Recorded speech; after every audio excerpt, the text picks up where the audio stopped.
Are you tired of keeping track of stock prices and the downfall that can fetch you huge losses? Why don't you invest in gold? Maybe you are not aware of it, or maybe you don't know how to invest in gold. Here we are with a beginner's guide on how to invest in gold. We have always experienced T5 cross-trend between the stock market and gold prices. Whenever stock prices or indexes in the share market rise, gold prices are down, and vice versa. There is a big theory behind this. Let's suppose you are a regular investor or trader in the stock market. And, all of a sudden you experience a downfall in the stock market. Nifty is down, SENSEX is decreasing continuously. What would you do now? As a rational investor, you are supposed to withdraw your funds from the stock market, and now since you have funds you must be looking for an option to invest. After the stock market, gold is considered one of the most viable and profitable options. So, we assume that you would opt to invest your money in gold.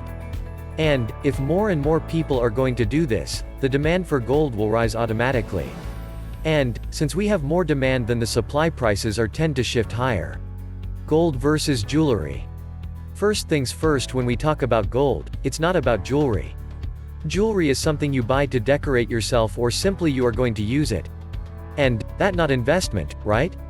Jewelry includes almost everything that one buys for her personal use.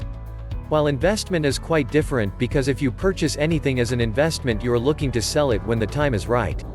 But that does not happen with jewelry, as you are spending a lot of money in the form of making charges and pay for the gold. There is a huge market for jewelry designing too, and they all are making money just because you are buying gold as jewelry. So, it has to be clear that jewelry is not considered an investment in gold.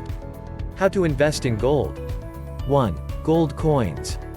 Gold coins or gold bars are a very popular form of investment in gold because of their simplicity. These gold coins are simple coins of different weights, and they are made of real gold. So, if you are buying gold coins, that mean you are actually buying gold because you can see it in front of you and you actually possess it. You can buy any size of the gold coin depending upon the rates of gold in the market. There are some making charges involved in the gold coins. This may go from $2 to $14 depending upon the size of gold coins.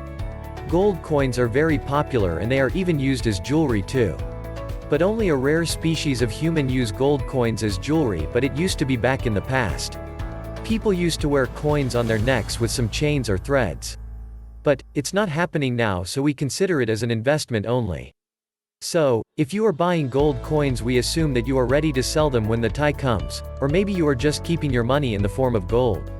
The good thing is that anyone can buy gold coins from any bank or jewelry shop and even sell it anywhere.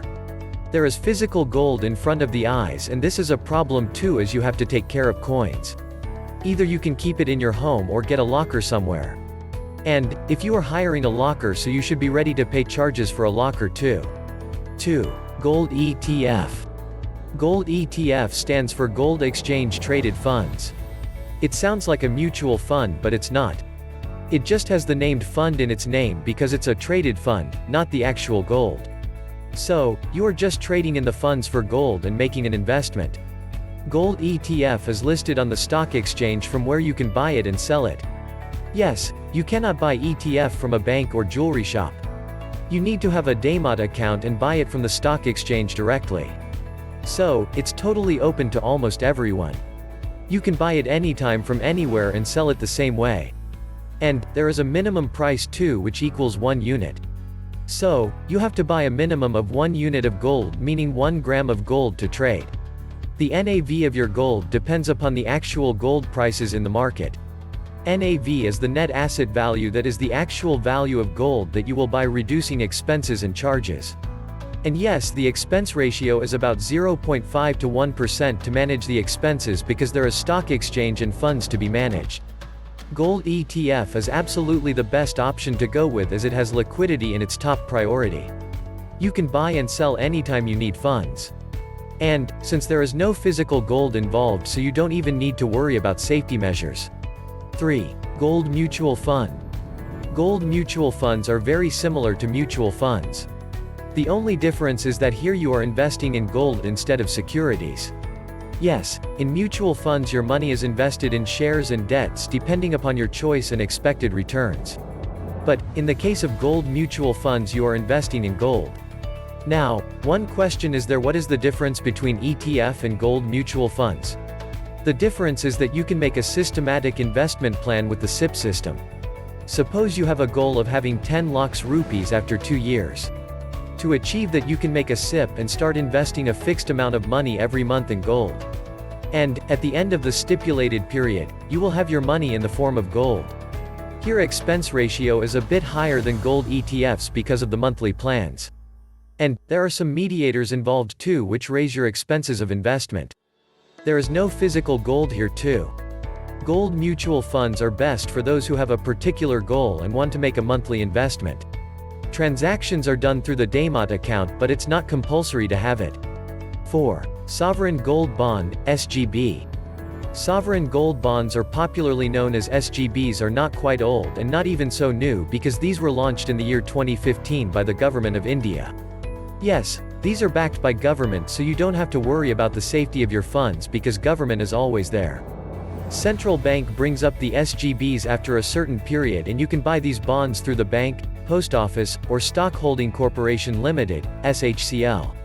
You can buy them when they are issued or from the stock exchange too. But that would depend upon the chance of you getting them on stock exchanges. These are rarely seen traded. The best thing about SGB is that you get an interest of 2.5% on these twice a year. So, you are making a double income via these bonds. On one hand, you are getting the change in prices by selling, and on the other hand, you are also getting the interest in holding them. And, one more benefit is there from the tax point of view, which is mentioned below. There are a few limitations too, the first being the minimum and maximum limit involved. You can buy a minimum of 1 unit equals 1 gram of gold, and a maximum of gold equal to 4 kilograms in weight is permitted. Also, there is 8 years maturity period for these gold bonds and a 5 years lock-in period. The liquidity is quite low as nobody is ready to sell them once they have it, but still, SGBs are the best way to invest in gold. 5. Digital gold. Digital gold is a pretty recent term coined in the market where you can digitally buy gold of any value. You can buy and sell gold using mobile wallets like Paytm, PhonePe, Google Pay, and MobiKwik. Now, you know how easy it is to buy and invest in gold, as you can do it with a few clicks only from your phone. There is no minimum limit to buy gold. You can invest in gold for as low as $1 and you will still get the gold. It is for those who cannot even afford a SIP in gold mutual funds, but still, they want to invest in gold. There is a limit too, that you can convert your gold into cash after a certain period of time, which goes up to 8 years. And, at that time you can either choose to accept cash or gold only. It's totally up to you. The best thing is that you can always invest in gold from your mobile wallets where you have leftover money, and it's totally wasting theirs. And, you can do it from the ease of your time and location. Taxation for investment in gold. So, every time you buy and sell gold, there is some sort of taxation and government regulation is involved. Whenever you make a purchase of gold from anywhere, you have to pay a GST of 3%. This is not applicable in the case of sovereign gold bonds, so you can freely buy these bonds. And when you sell, it depends upon the time you have held them. As we mentioned above, sovereign gold bonds are exempt from taxation, so that is the benefit of SGBs. And investment in gold is considered as an investment in the eyes of law too. So, if you sell your gold before 36 months of holding them, then the proceeds of earnings are included in your income for the year, and you will be charged income tax based on your slab of earnings for the year. This applies to all types of investment in gold. But, if you sell your gold after holding it for a period of 36 months, then the earnings are charged a tax of 20% plus 4% cess with indexation. Indexation is something that you are given the benefit of for the inflation value. Which one is best for you? SGBs are quite good as there is no charge involved at the time of purchase, and you are also getting interested in the time held. You can also use SGB as collateral for the loan. And, the tax benefit is also there because there is no tax charged for the earnings for the time period. On the other hand, you can also go for gold mutual funds and digital gold too. Mutual funds are a great way to make savings with a goal, and digital gold is always there to invest petty cash available at your disposal. And, then gold coins and gold ETFs are always there. As rational people tend to get attracted to gold coins because of physical access. And, then gold bonds issued by RBI have quite demand in the market now. So, if you are looking to invest in gold, then your absolute choice could be ETF or mutual funds depending upon your requirement and amount of money to be invested. Having a goal is always good, and mutual funds could be the best way to achieve those goals. But, if you are someone who does not have a lot of money or has a very low amount of money to invest, then you can always invest in digital gold from the ease of your phone only. Which is your favorite way to invest in gold? Tell us in the comment section. If you want to earn good money by investing in gold, then visit the link given in the description below. If you like the video, then like and share it and give your opinion through a comment. If you haven't subscribed to this channel yet, then do it now, and also press the bell icon so that you can get notifications of my future videos. Thanks for watching the video.